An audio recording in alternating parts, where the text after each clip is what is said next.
আমার মনে হয় গত 5 বছরে যে কয়বার ভূমিকম্প হলো এই রকম এত শক্তিশালীভাবে ভূমিকম্পটা আমরা এর আগে কখনো অনুভব করি নাই।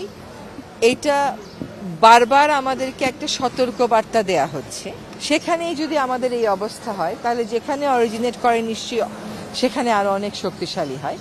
তো বারবার যে আমাদেরকে এই সতর্কবাণীটা দেয়া হচ্ছে এইটাকে তো আমাদের আসলে বিবেচনায় নিয়ে প্রস্তুতিটা নেওয়া দরকার। যেমন ধরেন আজকে আমি আপনাদের সাথে যে অনুষ্ঠানে ছিলাম সেখানে দ্রুততার সাথে নেমে আমি একটা খোলা জায়গায় দাঁড়াতে পেরেছি, কিন্তু বান্য জায়গাতে তো খোলা জায়গায় দাঁড়ানোর কোনো উপায় নেই, খোলা কোনো জায়গায় আমরা রাখি না।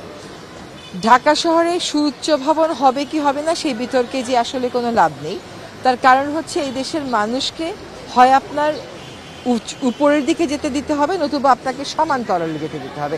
সমান্তরালে যেতে দিলে আপনার যেই পরিমাণ কৃষি জমি জলাশয় ভরাট হবে তার থেকে আমাদের বলা হচ্ছে যে আমরা উপর দিকেই যাব। কিন্তু কথা হচ্ছে যে আমাদের বিল্ডিং কোডগুলো এখনকার বিল্ডিংগুলো মেনে চলছে, কিন্তু প্রচুর বিল্ডিং যেগুলো হয়ে গেছে, যেগুলো রাজুক তার পরিসংখ্যানে বলে যে 90%-এরই কোনো অনুমোদন নেই বা ব্যত্যয় ঘটেছে, সেইগুলোর কি হবে এই রকম ভূমিকম্প যদি রিপিট করতে থাকে? তো এটা অবশ্যই আশঙ্কার কথা।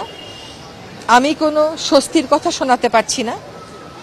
সতর্কবাণী এবং ভবিষ্যতের জন্য প্রস্তুতিটা আরো অনেক আগেই শুরু হওয়া উচিত ছিল, কিন্তু আর দেরি না করে এখনই শুরু করা, যে পুরনো বিল্ডিংগুলোকে মজবুত করার একটা প্রকৌশলগত সমাধান আছে সেদিকে যাওয়া, আর জলাশয়ে হাত না দেওয়া, আর পাহাড়ে হাত না দেওয়া।